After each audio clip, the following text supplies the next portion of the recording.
Your child is building something right now, not with their hands, with every ordinary moment inside your home, every reaction you have, every small signal that passes between you before you've even had your coffee.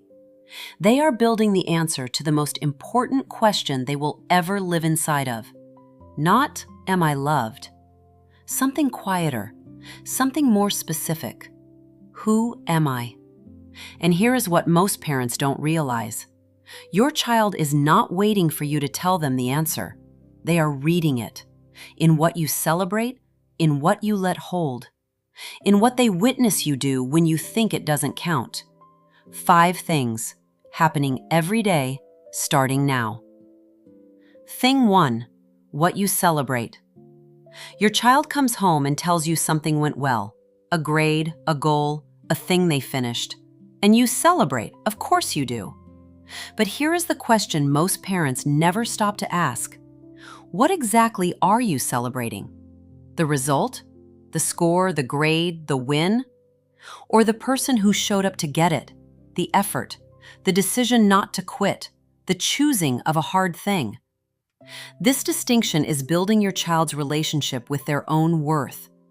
A child whose parents celebrate results learns that the version of themselves that earns love is the version that performs. And that child will spend years avoiding things they might fail at, feeling shame completely out of proportion to what went wrong. Because what went wrong wasn't just the result. It was the version of themselves that people celebrate. A child whose parents celebrate effort learns something different. That who they are in the process is what matters. That they are not their results. That the struggling, trying, getting back up version of themselves is just as worthy of being seen. You don't stop celebrating wins. You add one sentence. Instead of, I'm so proud of you, you got an A. I'm so proud of you. I watched how hard you worked for that. Instead of, you won. You kept going even when it got hard. That's the part I want you to remember. The child who grows up hearing that sentence takes risks. They try things they might fail at. They get knocked down and come back because they have never learned that who they are depends on whether they land on their feet. Thing 2, what happens when they say no? Your child doesn't want a hug right now, or they don't want the photo taken, or they don't want to kiss the relative goodbye. And you, because you love them, because the relative is watching, because this is just a small thing, you push through it. Just one hug. Come on, one picture. Say goodbye properly. And they do it, because you are the adult. Here is what most parents don't realize is happening in that moment. Your child just said something about what they wanted with their own body, and it was overridden. Not maliciously, not even consciously as something important. Just a small moment of social management you'll forget before you get to the car. But the lesson underneath it doesn't get forgotten. The lesson that their no is negotiable. That when someone with more power wants something different, their boundary is not the final answer. Repeated across hundreds of small moments across years, that lesson produces an adult who doesn't trust their own sense of what is right for them. Who says yes when they mean no. Who cannot identify what they actually want because they spent childhood learning to want what was convenient for the adults around them. This is about one specific thing, their body. What they do with their own physical self. Those no's need to hold. When they shrink back from a relative's hug, you step in. She's not feeling a hug right now, but she can wave. That's it. That's the whole script. No explanation owed to the relative. No negotiating with your child afterward. You backed them. They felt it. Tell them directly, not once, often. Your no is always enough. You don't have to explain it. You don't have to make anyone feel better about it. Your no is enough. Say that enough times and you are building something that cannot be taken from them. The knowledge that they are the authority on their own experience. That is a different kind of child. That is a different kind of adult. Thing 3, what they witness between you and other adults. This one almost no parent thinks about because it doesn't feel like it's about your child at all.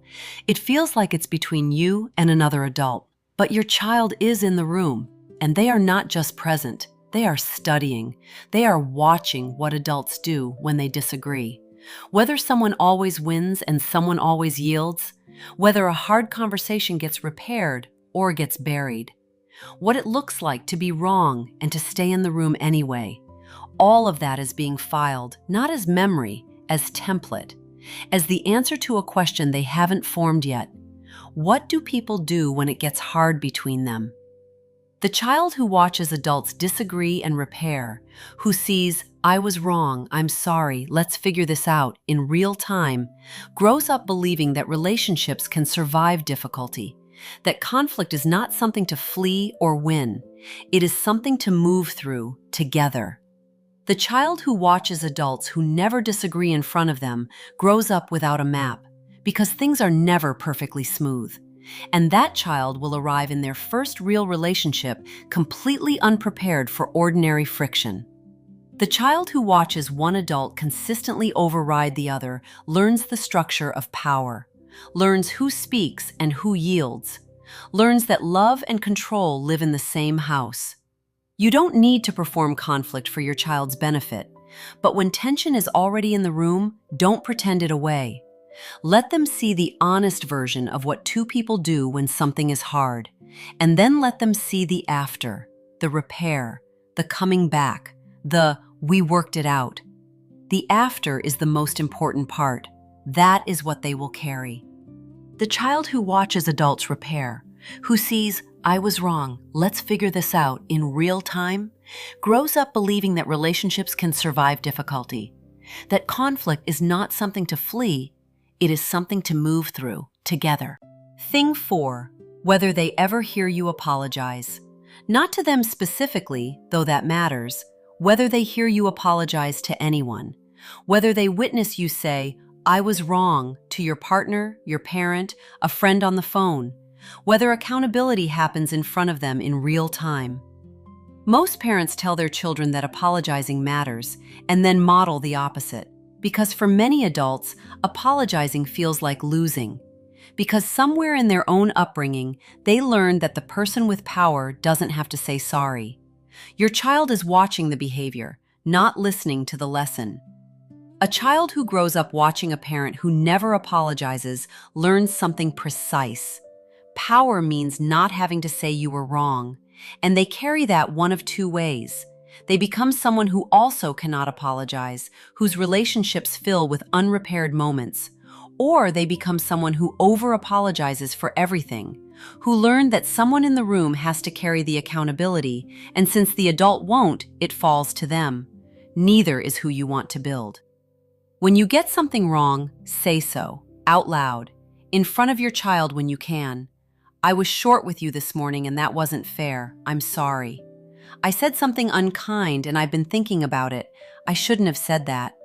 I got that wrong. Let me try again." You are not showing them weakness. You are showing them what integrity actually looks like in a body. That being wrong is not the end of something, it is the beginning of repair. That they do not have to be perfect to be worthy of staying in the room. That lesson will protect them in ways you cannot predict.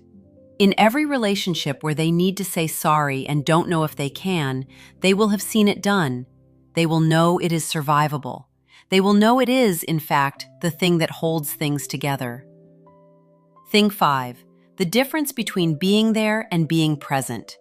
You are in the room, physically with your child, available technically, but your phone is in your hand, or your mind is 3 conversations ahead, or you are there in body and somewhere else entirely in every way that counts. Your child cannot name what's wrong, but they feel it. In whether your eyes actually track them when they speak, in whether your laugh lands at the right moment, or half a second late because you were reading something, in whether the version of you that showed up is actually you, or a simulation, running the basic parent functions while the real you is somewhere else. A child who grows up with the simulation long enough adapts. They start reading the difference between real attention and performed attention before they have words for either. And they do one of two things. They escalate bigger and louder because that's what it takes to actually land. Or they go quiet. They stop reaching.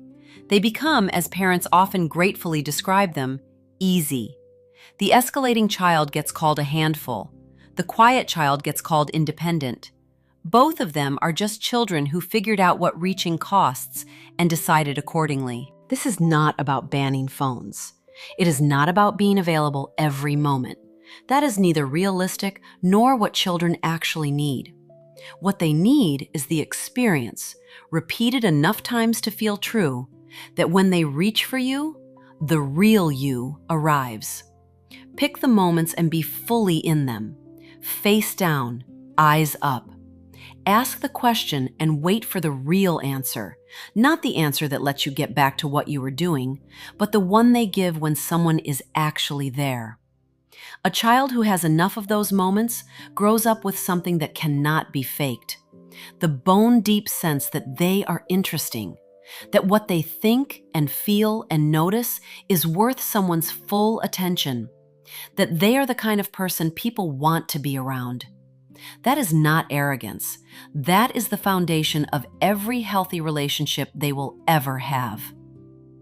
5 ordinary things. What you celebrate. Whether there are no holds. What they witness between adults. Whether they hear you apologize. Whether your presence is real. None of these show up on a parenting checklist. They happen and pass and feel like nothing. But inside your child, they are not nothing. They are the material, the daily evidence from which your child is building their most fundamental beliefs about who they are, what they deserve, and how the world works. You don't need to get every moment right. What you need is to see what is actually happening in the moments that feel like nothing. Because once you see it, you cannot unsee it. And that is where everything begins to change. There is something your child watches every single day that shapes them in ways most parents never expect. It has nothing to do with what you say to them directly. It is about what they see you do when you think no one important is watching. That is next. If something in this video stopped you, send it to the other parent in that child's life. Drop a comment. Tell me which one hit. I read every single one.